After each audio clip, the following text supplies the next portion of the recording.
For a 3-day trip to Kraków, what should you prioritise? Where could you eat and drink? How much do things cost? We'll be answering all these questions, plus covering other tips and practical information in this 3-day itinerary, all based on our own trip to Kraków in May. Let's get started.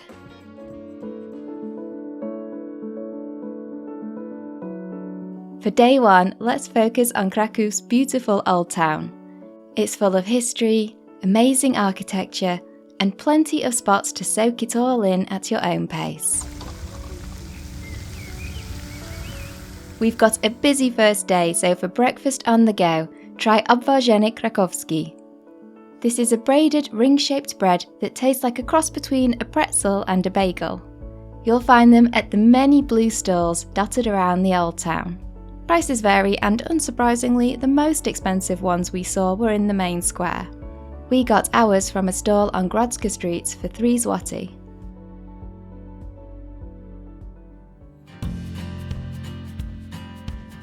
Just south of the Old Town is Wawel Hill, where you'll find Wawel Royal Castle, one of the largest castles in Poland.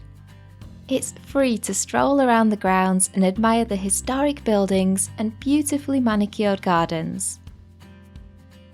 There are various paid sites you could visit around the castle, such as the state rooms or the royal apartments. The castle website lists what the different areas are, how much they cost, and how long they take to visit.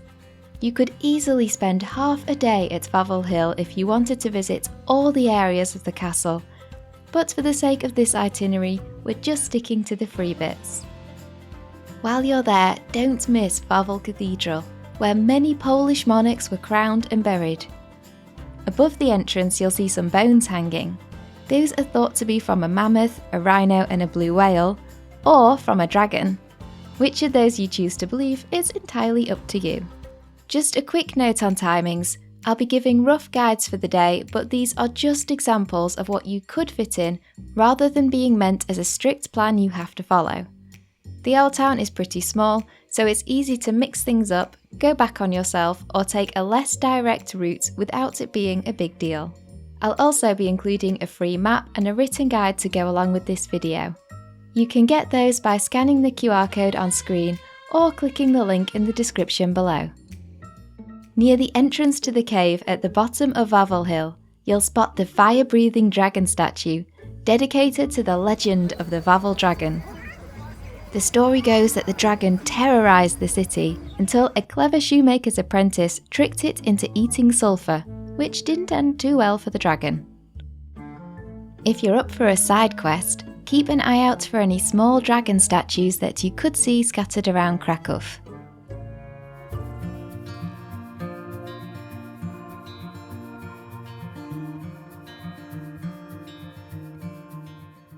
Close to the dragon statue, walk along Krakow's own Walk of Fame towards a statue commemorating Dżok, one of the world's most faithful dogs.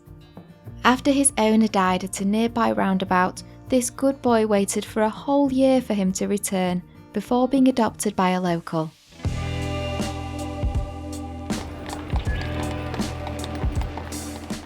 There are a number of museums you could visit in the Old Town, and the first one we chose to visit was the Jagiellonian University Museum. This 14th century university is one of the oldest in Europe, and it's where Copernicus studied. Inside the small museum, you'll wander through rooms like the old library, the treasury, the professors' residences, and the lecture hall. You could also catch a musical clock show at set times throughout the day, although it wasn't playing at all on the day that we visited. At some point you'll be ready for lunch, and I have just a couple of suggestions. First is to try a traditional Polish milk bar. These places are like no-frills canteens, serving up hearty food at an affordable price. Expect dishes like pierogi, one of my favourites, potato pancakes, soups and cutlets. Simple but seriously comforting. We liked Bar Miła, just a 10-minute walk outside of the Old Town. There is also another milk bar right in the Old Town itself if you are looking for convenience, although we didn't get around to trying this one ourselves. Another suggestion I have for lunch is Bar Smack. This is a small cafe serving up tasty Polish food at a good price. Our potato pancakes with mushroom sauce were great, although we did both think the pierogies at the Milk Bar had a bit more flavour. They were still delicious though, and I don't think you can go wrong with either place. Next, make your way to Krakow's busy main market square. Depending on where you're staying, you might have already seen it first thing in the morning on the way to Wawel Hill, but it will be much busier now, absolutely packed with people and pigeons. On the square you'll find St. Mary's Basilica. The exterior is impressive, but it's worth going inside too to see the starry ceiling and incredible hand-carved wooden altarpiece.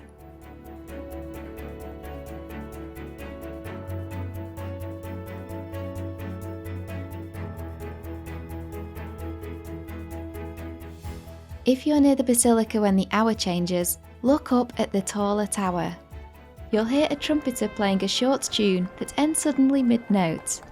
This is a centuries-old tradition that happens every hour, so there's a good chance you'll catch it. The centrepiece of the main market square is the Cloth Hall. This Renaissance-style market is now home to stalls selling mainly touristy souvenirs. So if you're after a cuddly pigeon, you're in the right place. An interesting detail is the coats of arms from Polish cities just above the stalls, so do make sure you look up. To learn more about what life used to be like in Kraków, head down to the Rynek Underground Museum. It's just beneath the square and gives you a look into Krakow's medieval past through excavated streets, artifacts and multimedia exhibits. I'd recommend booking this one in advance as it can sell out. From the square, walk up Florianska Street towards the impressive Florian's Gate.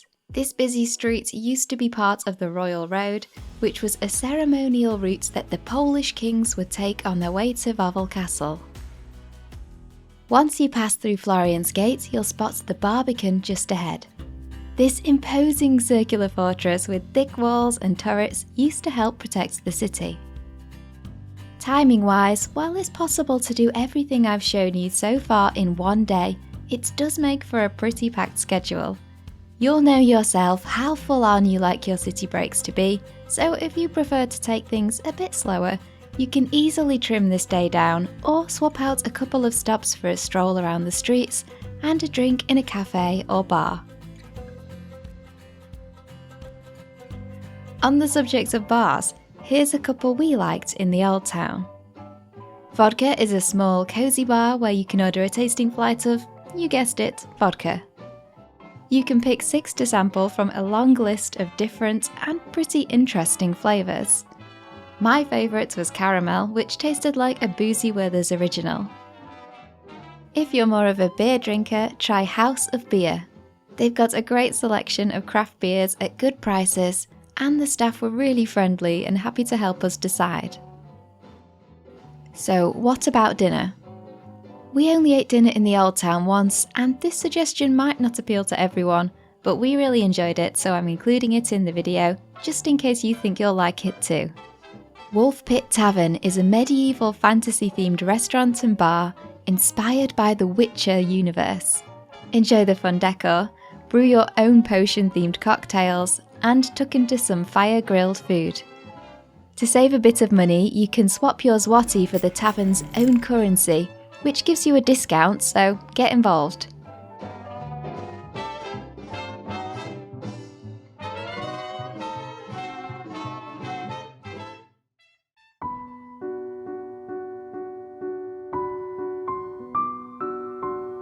For your second day, head out of the centre to visit 2 of the most powerful historical sites in Poland, Auschwitz-Birkenau and the Wieliczka salt mines. We did a guided tour that covers both, and while I'll walk you through our day, you could choose to visit just one if it sounds like too much for a single day. We didn't film at Auschwitz, so I'll do what I can without video. Our day started early, getting picked up by a minibus at 6 AM. The drive from Kraków Old Town to Auschwitz took about an hour and a half, and on the way we were shown a documentary about the camp, which helped us understand more about what we were about to see. Our visit took us to two parts of the former Nazi concentration and extermination camp, Auschwitz I and Birkenau. When we arrived, we were met by an educator who walked us through the terrible history of the camp, where over 1 million men, women, and children were killed. It's a very heavy experience, and both the exhibits and the complex itself are difficult to see. However, it's a place to honour the victims, to better understand what happened, and to reflect on an important part of history that must not be forgotten or repeated. After a 3-hour tour of Auschwitz, we stopped for lunch before a 1-hour transfer to the salt mines. The Wieliczka salt mines were first excavated in the 13th century and produced table salt right up until as recently as 1996. The visit takes you deep underground on a 2.5-hour guided tour that winds through a magical maze of tunnels and chambers. You'll see amazing sculptures and a vast underground church, all made entirely out of salt, chandeliers included.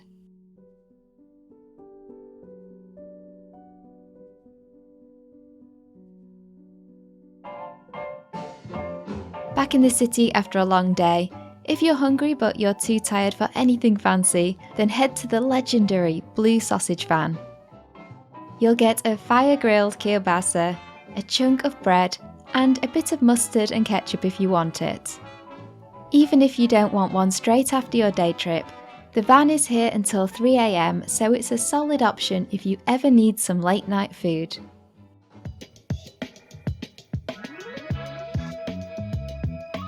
For your last day, head south of the Old Town to explore two districts, Kazimierz and Podgórze.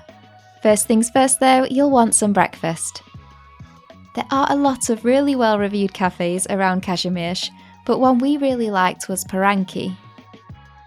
They have a range of sweet or savoury breakfast options like topped waffles, toast or pancakes. Dishes ranged from about 30 to 45 zloty, and the coffee was really good too. Now, back to Kazimierz.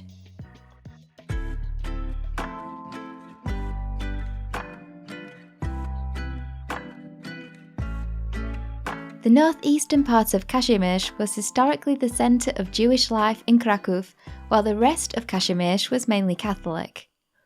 These days, Kazimierz is known for its lively atmosphere, independent shops, street art, and a growing food and bar scene.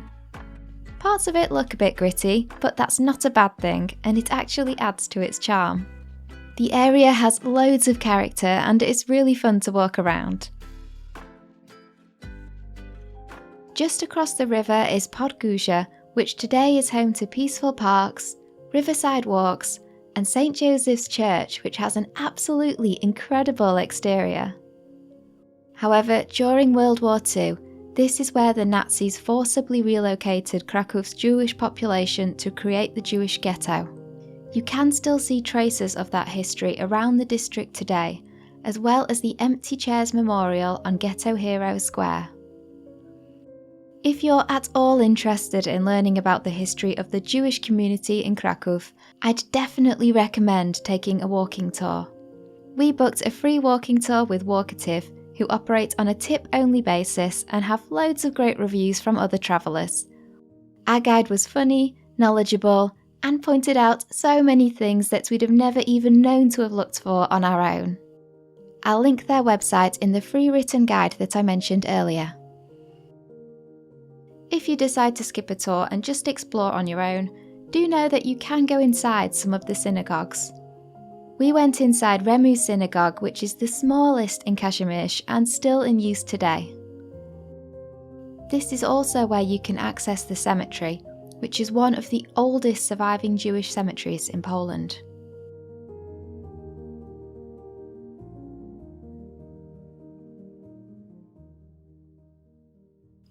In Podgórze, you'll find Schindler's factory, which now houses a World War II museum, Part of the exhibition tells the story of Oskar Schindler, who, as you'll know from the film Schindler's List, was the German businessman who saved over 1,000 Jews by employing them in his factory.